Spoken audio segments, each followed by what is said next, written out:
si cuenta que en cada era de la humanidad, unos pocos aprendieron a mirar el mundo no con los ojos, sino con la visión. Why no con la visión de lo que es, sino de lo que puede ser transformado por la voluntad. Esos pocos no nacieron distintos, no heredaron secretos, ni recibieron privilegios, pero si entendieron algo que los demás pasaron por alto, que las leyes que gobiernan las emociones humanas son tan exactas como los que gobiernan la gravedad.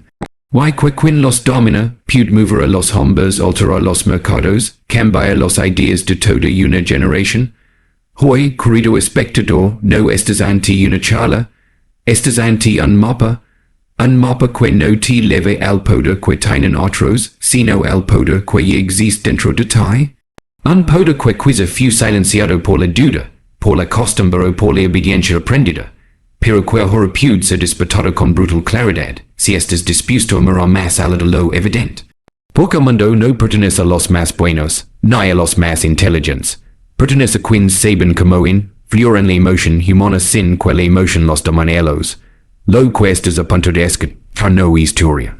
Es estrategia vivida, probada, cincelada en la arena de los hechos, por quienes comprenderán lo que mueve a la gente, lo que activa el respeto, lo que abre puertas sin pedir permiso. Esta es una ciencia. Why como toda ciencia, tiene principios, para ser exactos, no para manipular desde la debilidad, sino para liderar desde la inteligencia, emocional, más crudo, y elegante que el pensamiento humano haya cultivado.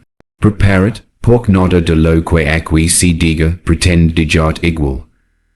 Porque si aplicas lo que estás a punto de absorber, te será imposible volver a ver al mundo, a tus relations, a tus enemigos, a tus clientes, incluso a ti mismo, con los mismos ojos.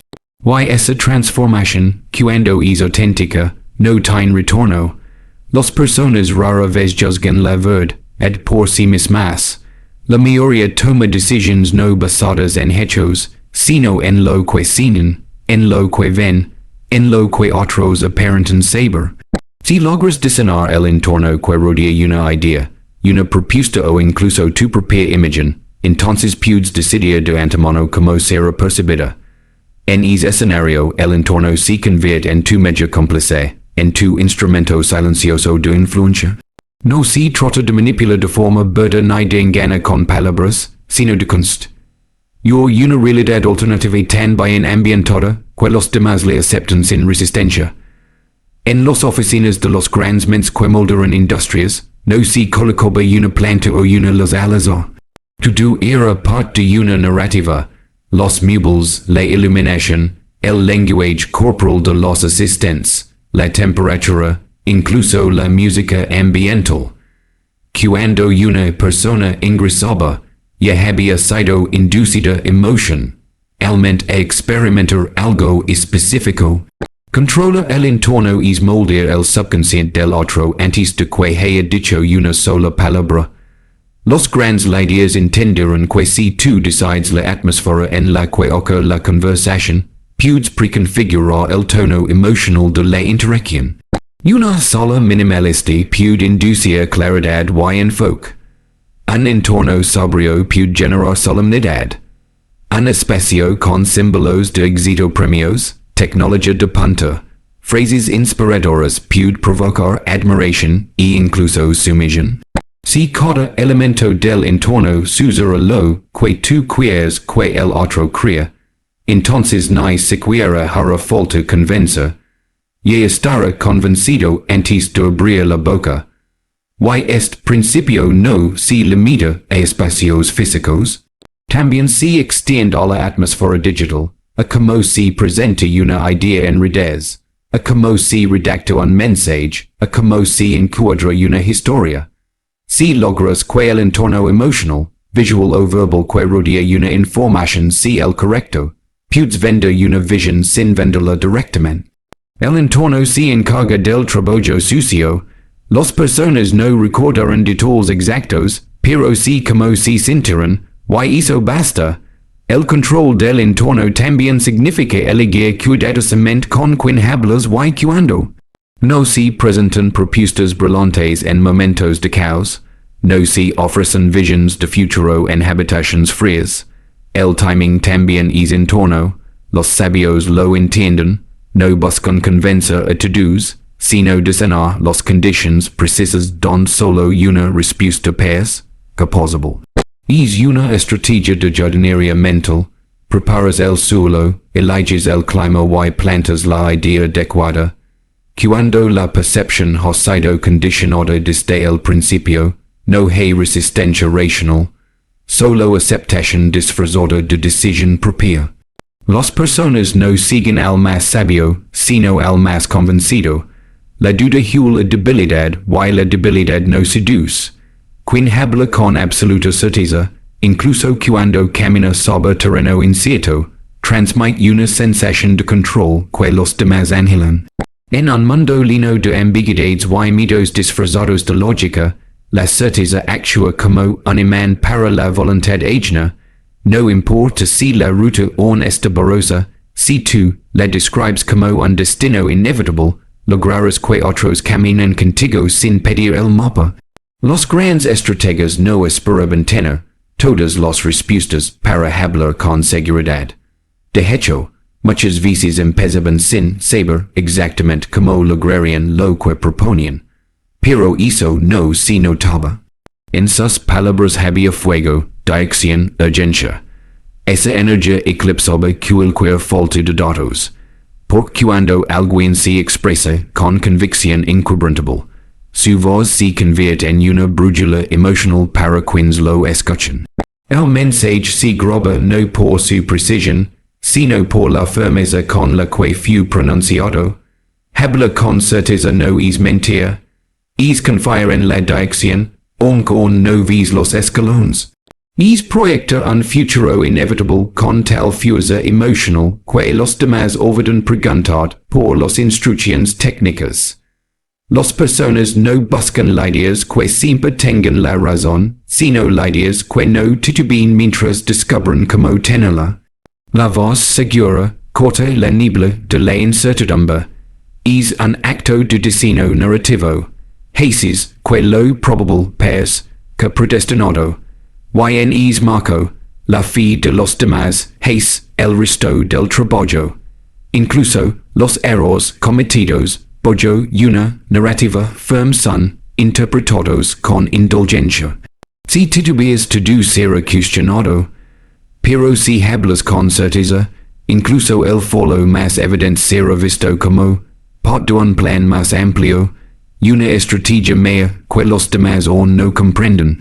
La seguridad en la voz transforma el juicio externo, la duda se vuelve interpretación, y el fracaso se convierte en transición. Así funciona el teatro de la influencia. La audiencia acepta lo que tú actúas con convicción. Esto no significa ignorar la verdad, sino enmarcarla con una dirección clara. La certeza es la música que acompaña la letra. Dos personas pueden decir exactamente lo mismo, pero quien lo dice como si lo hubiera escrito en piedra es quien será seguido. No se trata de gritar más fuerte, sino de hablar como quien ha regresado del futuro y viene a contarlo. Esa es la clave. Y si lo haces bien, los demás no solo creerán en ti, sino que empezarán a creer en lo que aún ni siquiera existe. Una idea poderosa no siempre trae por su lógica, ni por su nobleza, sino por la presión emocional que ejerce. Las personas no actúan cuando comprenden, sino cuando sienten que no actuar tiene consecuencias. La visión que tienes no basta con ser clara o inspiradora. Necesita convertirse en una necesidad emocional para quienes te rodean. Debe sentirse como algo que no se puede postergar, algo que si no ocurre ahora, se pierde para siempre. Y esa urgencia no surge por accidente, se fabrica, se dirige, se cultiva. Las personas viven atrapadas en un ciclo de postergación crónica, no por incapacidad, sino por casi nada los obliga emocionalmente a cambiar. Si tú logras que tu visión se asocie a una puerta que se está cerrando, una ola que deben surfir antes de que pace, entonces dejas de depender de su lógica para actuar. Empiezas a moverlos con la energía de lo inevitable. El miedo a perder algo poderoso mueve más que el deseo de obtenerlo. La agencia transforma una idea en acción inmediata, y quien domina esa deja de pedir atención, la impone. No se trata de inventar alarmas falsas, sino de aprender a narrar el momento presente como una encrucijada decisiva. En lugar de presentar un proyecto como una posibilidad, lo describes como la última oportunidad de entrar en una era nueva. Hablas no desde el deseo, sino desde la inevitabilidad. Esto va a pasar, con o sin ustedes, pero si no están ahora, no volverá. Esa frase encierra más magnetismo que 1000 argumentos racionales. Es el lenguaje de quien ya está dentro del futuro, y simplemente viene a reclutar. La agencia también se siembra en los plazos, en los ritmos, en los símbolos. Un reloj en cuenta regresiva en la mente del otro. Los fechas límite no son obstáculos, son herramientas emocionales. Mientras más perciben que algo importante se les escapa, más se aferran. El temor a quedar fuera de una transformación es más poderoso que la atracción por una promesa. La visión deja de ser solo tuya cuando logras que los demás sientan que necesitan saberse ella no mañana, sino ahora. Quien sabe imprimir agencia no mendiga atención, crea presión, pero no de manera agresiva, sino elegante. No grita, pero cada palabra empuja. Se mueve con la seguridad de quien no necesita convencer, solo señala la ventana que se está cerrando. El reloj corre, la oportunidad arde, y solo los atentos se salvan. La agencia, bien diseñada, convierte la apatia en obediencia, la curiosidad en compromiso. Y cuando todos sienten que si no se mueven ahora perderán algo irrepetible, la visión deja de ser un ideal, se convierte en una instrucción emocional. La mayoría de las personas vive atrapada en límites heredados. Ideas sobre lo que pueden o no pueden hacer, lo que es realista o posible, lo que les corresponde según su historia o entorno. Esos límites no están escritos en piedra, pero se sienten como si lo estuvieran. El secreto no está en destruirlos directamente, sino en moverlos sutilmente. Hasta que el otro empieza a cuestionar, si lo que siempre creyó sobre sí mismo era verdad. En ese momento, se abre una grieta. Y por esa grieta puedes plantar una visión nueva, más ambiciosa, más tuya. Pero para lograr eso, primero debes asegurarte de que no es tú quien duda. La duda no es contagiosa cuando se disfraza de humildad. Es tóxica cuando se percibe como falta de convicción. Si tú transmites límites, los demás se aferran aún más a los suyos. Pero si tú te mueves con una fe inquebrantable en tu propio poder sin arrogancia, pero con fuego, entonces obligas al otro a mirar sus propias cadenas. No desde el juicio, sino desde el espejo, porque el sí y yo no. Esa pregunta, cuando aparece en la mente del otro, marca el inicio del desplazamiento mental. No se trata de humilar, sino de encender. Cada vez que alguien te escucha hablar de imposibles como si fueran anécdotas, se produce una disonancia en su sistema de creencias. Tú no estás operando desde su mapa mental. Y eso es una amenaza silenciosa a sus límites. En ese momento, muchos reaccionarán con cinismo, burla o rechazo. No es personal, es defensa. Pero si sostienes tu energía sin ceder, algo empieza a ceder en ellos, la grieta se amplia, y en ese espacio, puedes sembrar una idea diferente, que sus límites no eran reales, solo heredados. Las personas no necesitan una explicación para cambiar sus creencias, necesitan una evidencia emocional, alguien que camine como si el mundo obedeciera, alguien que no pida permiso para pensar grande. Esa presencia provoca, Si encima logras conectar con su historia personal mostrando que tú también estuviste allí atrapado entonces la duda se transforma en deseo. Si él salió tal vez yo también. Ya no estás imponiendo, estás despertando. Why cuando despiertan, ya no puedes detenerlos. Solo necesitas provocar esa primera duda, es primer resquebrajamiento. La duda bien dirigida es un bisturi. No apuntas a sus capacidades, sino a sus creencias. No les dices tú puedes más. Les muestras lo absurdo de pensar que eso no era posible. Es un juego de espejos. Tú reflejas su potencial no con palabras motivacionales, sino con tu propia energía de certeza. Al ver operar sin frenos mentales, ellos sienten la presión de su propia jola. Why no hay dollar más incómodo que saber que uno mismo ha estado sosteniendo la puerta cerrada? Has que dudan de sus límites why habrás iniciado una revolución silenciosa? No todos lo harán de inmediato, algunos necesitarán tiempo, otros te rechazarán, pero la semilla estará allí, la duda no se va, es una grieta que crece con el tiempo. Why si logras sembrarla en el momento adecuado, con la fuerza emocional justa, habrás logrado algo más poderoso que convencer, habrás desactivado el freno interior. Why cuando eso ocurre, no necesitan que los empuje. Si empujan solos, la tentación de explicar es una forma encubierta de inseguridad. Cuando sientes la necesidad de justificar cada paso, cada decisión, cada palabra, en realidad estás buscando aprobación, estás pidiendo permiso. Pero el verdadero poder no se valida a sí mismo. El verdadero poder se insinúa, se sugiere, se respira. Los que dominan no explican, provocan. El misterio es una herramienta de dominio porque la mente humana no soporta los vacíos. Cuando no se dan todas las respuestas, el otro llena los huecos con admiración o con miedo, pero rara vez con indiferencia.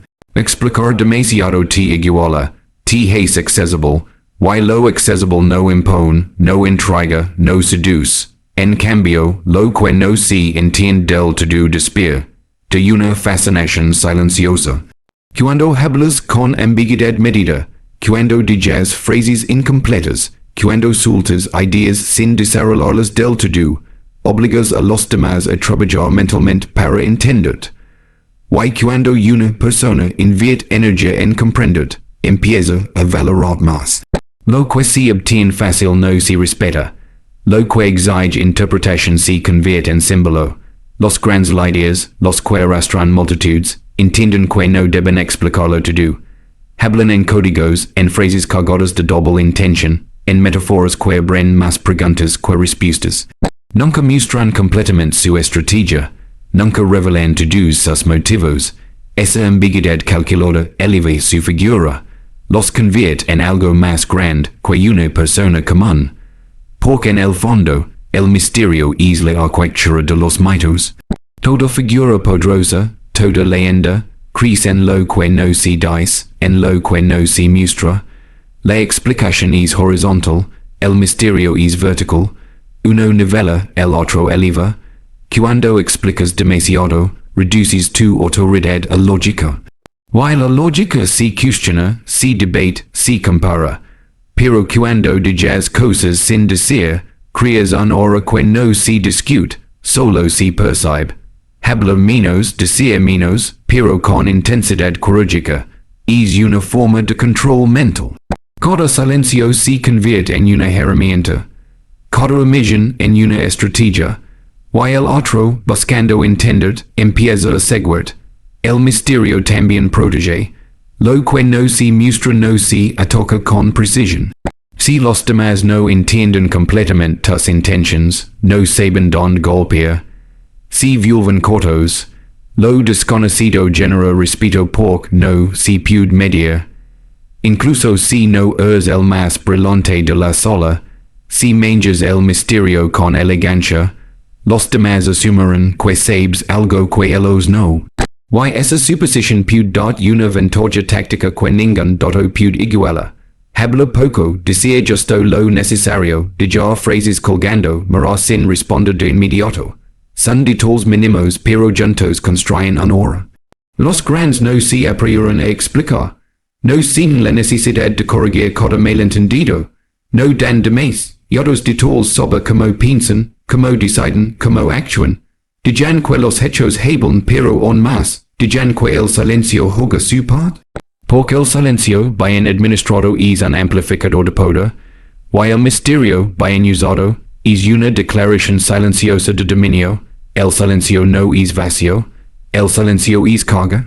En una conversación tensa, en una negociación crítica, en una discusión emocional, el que sabe manejar el silencio tiene la ventaja.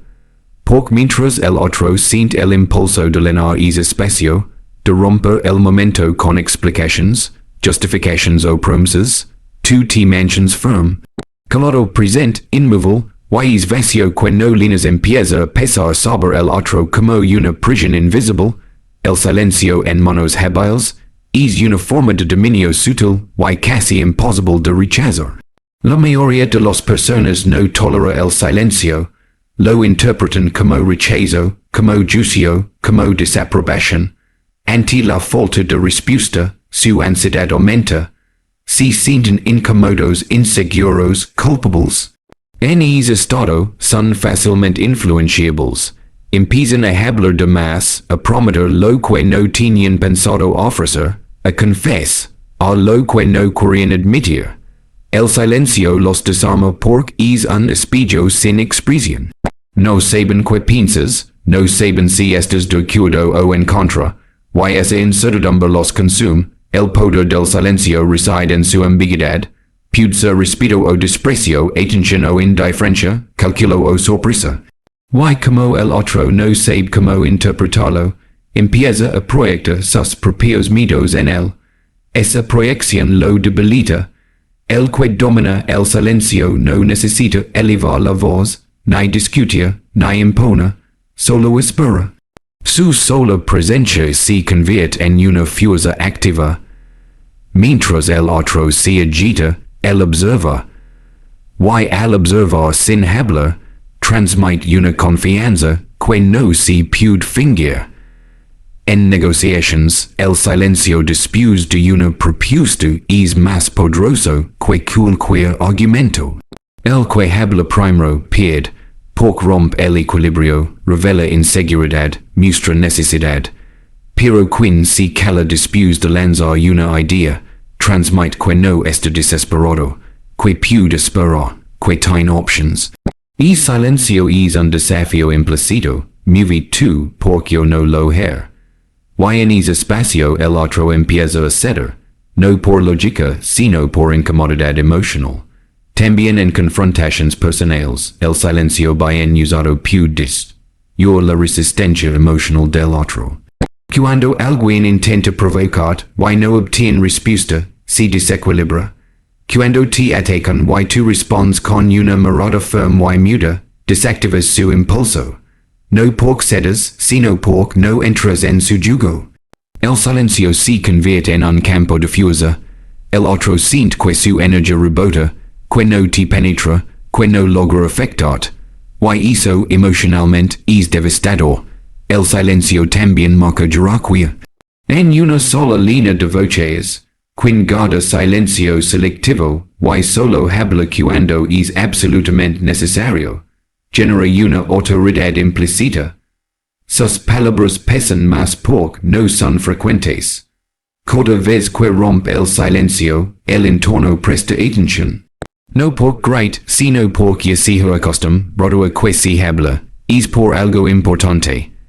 Así el silencio previo amplifica el poder posterior de su voz. Cada palabra suya llega como un golpe calculado, no como un ruido más. Usar el silencio como herramienta no es simplemente cala. Es cargar el silencio con intención, es sostener la mirada, es respirar lento. Es estar tan presente que el otro siente tu energía sin que digas nada. Es saber que a veces una pausa de 3 segundos genera más impacto que una frase de 30 palabras. Es hacer que el otro se sienta observado, cuestionado, desafiado, sin que tú articules una sola sílaba. Y hay un tipo de silencio aún más potente. El que ocurre después de que el otro ha cometido un error. No necesitas corregirlo. No necesitas decir que estuvo mal. Solo lo miras calas, y dices que el peso de su propio acto lo aplasta. Y silencio es jus es espejo es sentencia, y quien lo recibe rara vez lo olvida, porque no hay defensa ante un silencio bien dirigido. Solo queda reflexionar retras corregir. El silencio en su forma más pura es poder sin violencia. Es control sin palabras. Es dominio sin confrontación. La percepción no es una fotografía, es una historia. Y quien lega primero a contarla sul impone su versión. No importa tanto lo que sucede, sino como se interpreta lo que sucede. Los hechos no tienen voz propia, necesitan un narrador. Por eso, el verdadero poder no está en controlar los eventos, sino en decidir qué significan. Anticipar los hechos es adelantar a la narrativa. Si eres tú quien enmarca la situación, si eres tú quien le da contexto, emoción y dirección, entonces dominas la versión que será recordada. Las personas no reaccionan a la realidad, reaccionan al relato que se les da sobre esa realidad. Si algo sale mal y tú eres el primero en contar por qué ocurrió, como se va a transformar y qué valor tenía esa apparent error. Entonces habrás moldeado la interpretación antes de que alguien más pueda hacerlo. Convertiste una falla en una transición, una pérdida en un aprendizaje, una derrota en parte del plan. Reescribir la realidad no es mentir, es narrarla con inteligencia. Porque los datos pueden ser los mismos, pero las emociones que generan cambian según quien los enmarca. Los ideas que transforman momentos críticos en palancas de influencia son los que no esperan a que el público saque conclusiones. Ellos ligan primero, lanzan la historia antes que los preguntas, le dan a la gente algo que repetir, algo que compartir, algo que entender. En lugar de reaccionar a las percepciones ajenas, los fabrican, y cuando lo hacen bien, incluso los hechos hostiles pierden filo, porque están envueltos en una narrativa que los neutraliza, o mejor aún, que los transforma en pruebas de crecimiento, de audacia, de propósito. Esto exige velocidad emocional. No puedes quedar paralizado esperando a que las cosas se acomoden. Tienes que actuar como si todo tuviera sentido, incluso cuando tú mismo estás procesando el caos. Reescribir la realidad es mirar a la tormenta y decir, esto es exactamente lo que necesitábamos. No importa si no lo sientes todavía, lo importante es que tú seas el primero en enunciar la historia, porque quien define la primera versión, pon las reglas del juego emocional, y una vez que la versión está circulando, cuestionarla se vuelve mucho más difícil. Este principio también aplica en el éxito. Cuando logras algo, no permitas que otros te encarcelen, que otros definen que fue lo que hiciste y por qué. Si tú quien lo explica, quien lo simboliza, quien lo transforma en mito. Tu historia debe ser la oficial. No la de la prensa, no la de tus competidores, no la de los que te envidian. Porque incluso el triunfo, si se interpreta mal, puede volverse en tu contra. Pero si tú legas primero, puedes presentar tu éxito como parte de un propósito mayor, como resultado de una visión que nadie más tuvo el coraje de seguir. La reescritura de la realidad también es una herramienta defensiva. Cuando alguien te ataca, no siempre debes responder al ataque. A veces debes ignorarlo y contar una historia distinta. No refuta, sino desvía. Mientras el otro intenta probar que hiciste algo mal, tú estás hablando de hacia dónde vas. Estás mostrando resultados, estás describiendo tu plan, estás narrando un futuro, y de pronto su ataque parece relevante. El público no tiene tiempo ni energía para comparar dos realidades. Se queda con la más clara, con la más emocional, con la que ligó primero. En el fondo, la realidad es una competencia de relatos.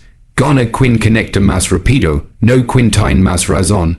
Y si tú quieres controlar el presente, necesitas convertir en el editor permanente del momento. Todo lo que pasa primero por tu filtro. Tú decides cómo se cuenta, a quien se le cuenta y con qué tono.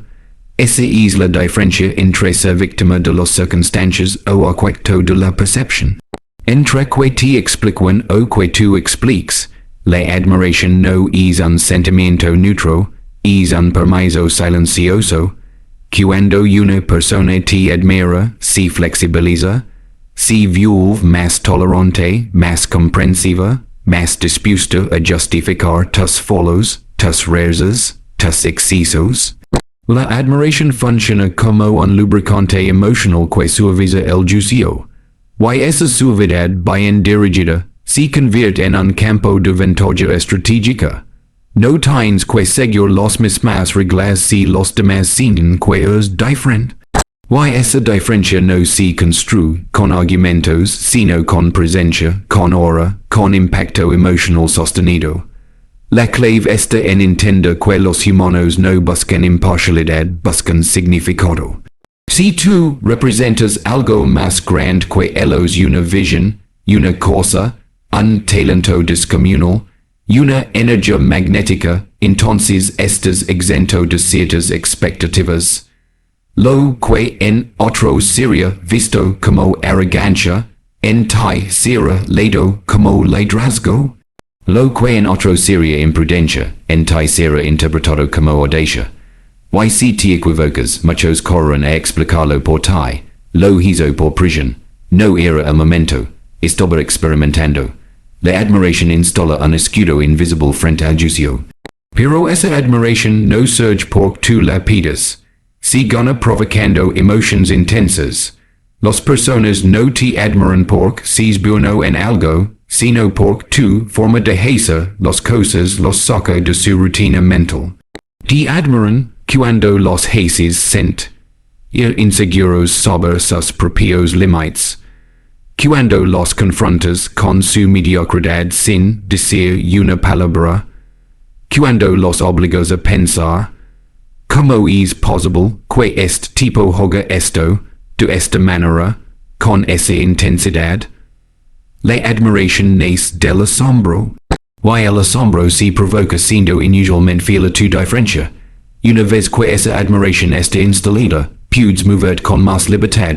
No tienes que justificar cada paso. No tienes que pedir permiso para ser intenso, para ser demandante, para ser distinto. La gente tolera más de ti porque quiere seguir pertenecen, do a tu órbita. No quieren perder exceso a tu energía, entonces ceden. Y en esa cesión, tú encuentras espacio para actuar con menos fricción. Es un campo de juego asimétrico, donde tú no estás limitado por las mismas reglas que los demás. Esto no se trata de manipular desde la mentira, sino de comprender que los humanos son profundamente emocionales. No juzgan con lógica, sino con vínculos.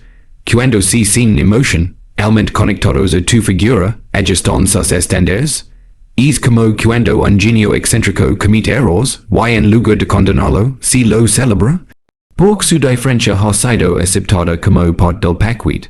La admiración es eso, una suspensión voluntaria del juicio, a cambio de acceso a algo que consideran especial. Incluso las instituciones, las estructuras rígidas se doblan ante figuras admiradas. No lo hacen porque están convencidas, sino porque entienden que apenas puede generar resistencia social, incomodidad política o incluso pérdida de reputación. El carisma genera una especie de inmunidad cultural. No total, pero suficiente para maniobrar con más espacio. Y cuando lo entiendes, puedes diseñar tu comportamiento de forma más audaz. No desde la impunidad, sino desde la certeza de que tu singularidad crea tolerancia a lo inesperado. Pero cuidado, la admiración debe mantenerse, no se puede dormir en ella. Requiere dosis periódicas de impacto. Cada cierto tiempo, tienes que volver a provocar esa sensación de wow. Volver a romper un molde, a desafia una norma, a mostrar algo que nadie se atrevia a mostrar.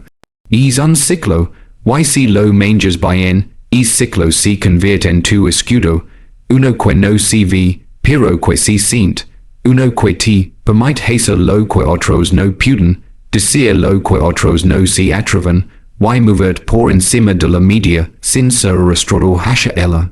La mente humana necesita patrones para sentirse segura, clasifica, anticipa, estructura. Cuando cree saber lo que viene bajo la guardia. Por eso la previsibilidad es una debilidad estratégica. Te convierte en un blanco fácil. Si los demás pueden anticipar cómo piensas, cómo respondes, cómo actúas, pueden controlarte emocionalmente, sabotarte con precisión o ignorarte con seguridad. En cambio, cuando rompes el patrón, cuando haces lo inesperado en el momento exacto, desarmas las defensas emocionales y cognitivas del otro, lo sacas de su eje, y en es desconcierto, se abre una puerta de poder. La imprevisibilidad no es caos es destino, no se trata de actuar al azar, sino de alterar el ritmo cuando el otro ya estaba cómodo. Es como cambiar la música en medio del baile, forzando al otro a registrar sus pasos.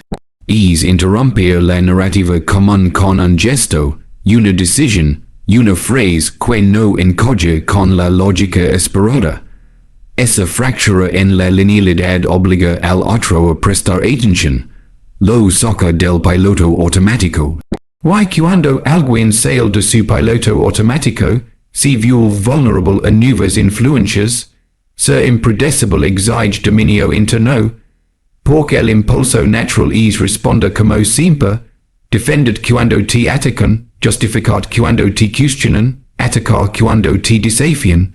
Pero si eliges otra vía una sonrisa en lugar del enojo, un silencio cuando todos esperan un discurso, una retirada inesperada cuando todos anticipan un avance generoso incertidumbre, y en es vacío de certeza, tú tomas el control del marco mental. La atención se centra en ti, porque ahora es el único factor no calculable. La sorpresa es una forma de interrupción emocional. La persona que no sabe que espera de ti, no puede relajarse del todo. Siempre está en estado de alerta leve, y esa alerta la hace más receptiva a tu influencia. Porque no te filtra como algo normal, sino como algo especial, inquietante, fuera de marco. Esa percepción especial te saca del montón. Te convierte en un evento, no en un personaje más. Y los eventos tienen más peso que las personas previsibles. Esto tiene efectos incluso en las dinámicas de poder. Cuando los demás no saben si vas a ceder o endurecer, si vas a reír o guardar silencio, si vas a seguir o desaparecer, no pueden fijarte. No pueden encerrarte en una categoría.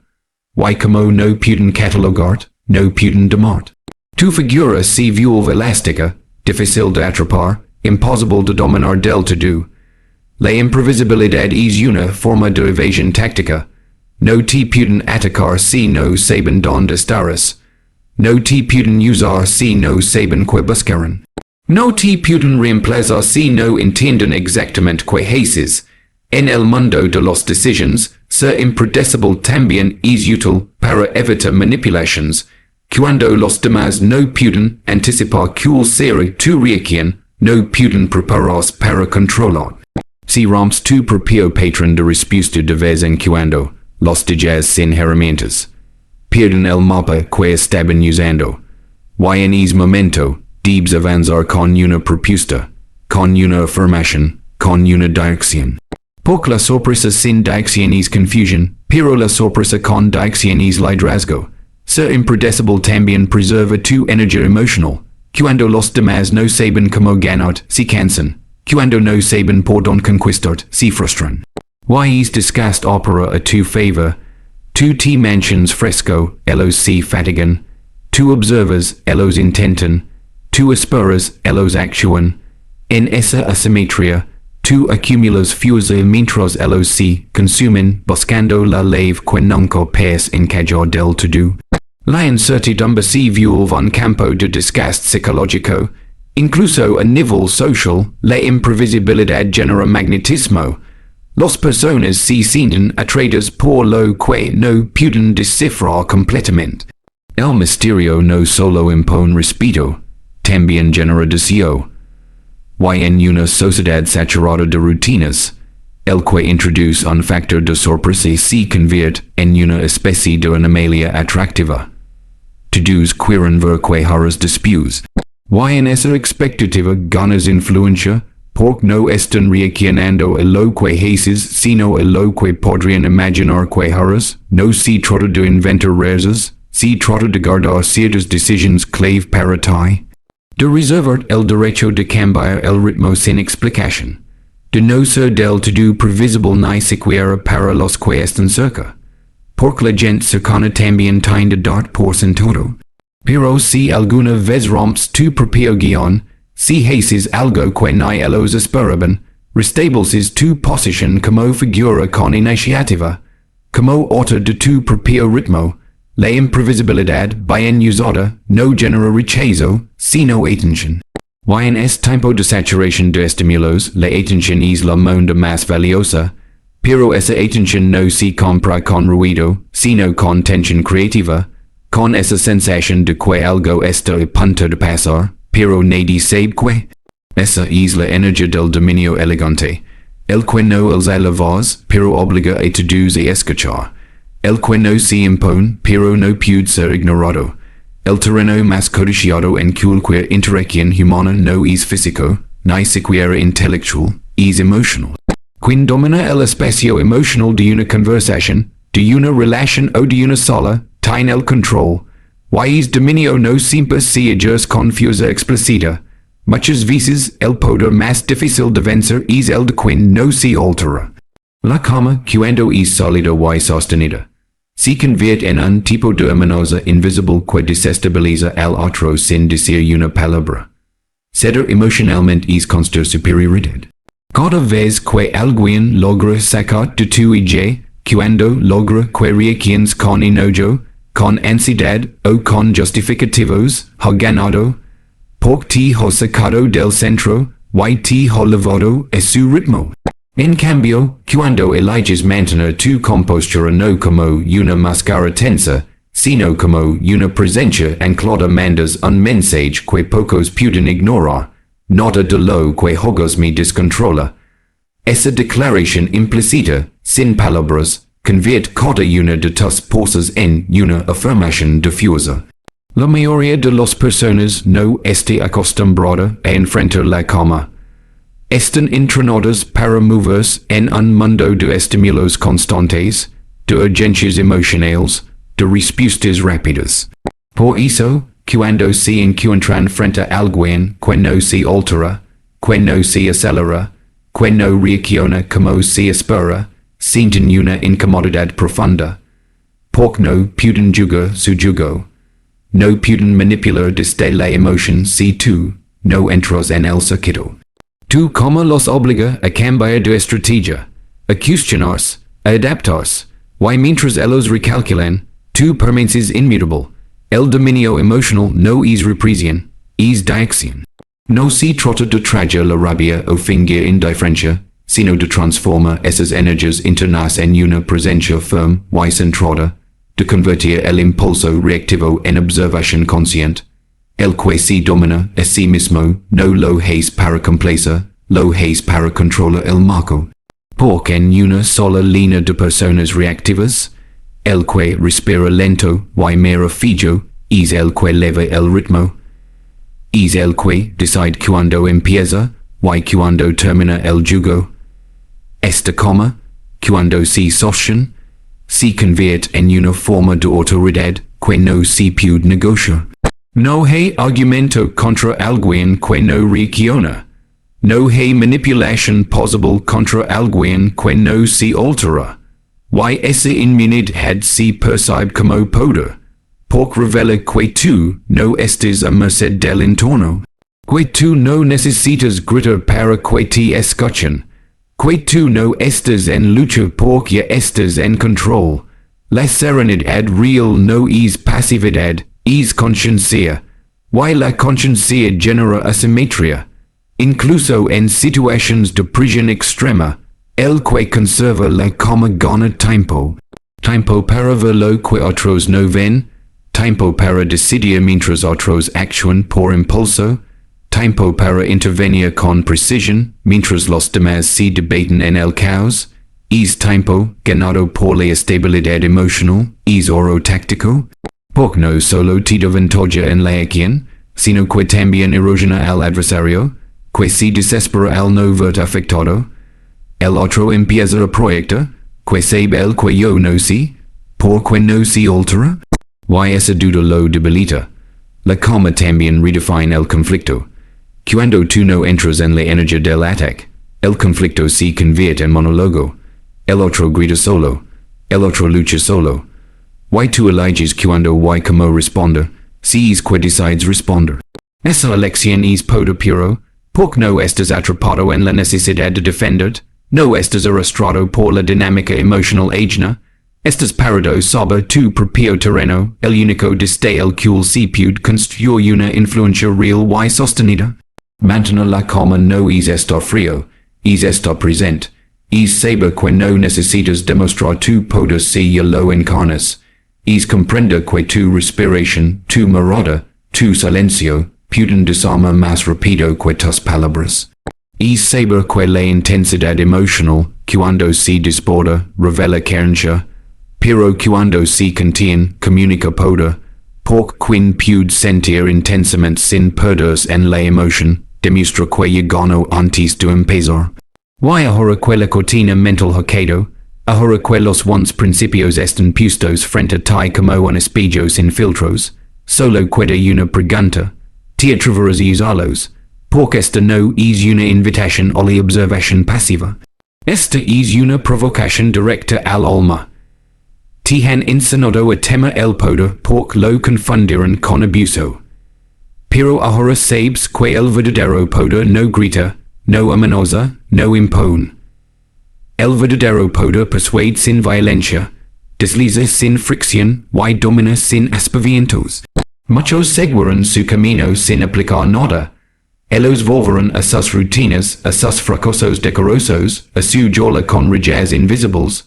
Pero tú, si has entendido, ya no puedes desentender, porque algo en ti despertó. Un fuego antiguo, una memoria olvidada, una voz interna que susurra, tú puedes más, y no más por codicia, sino por propósito.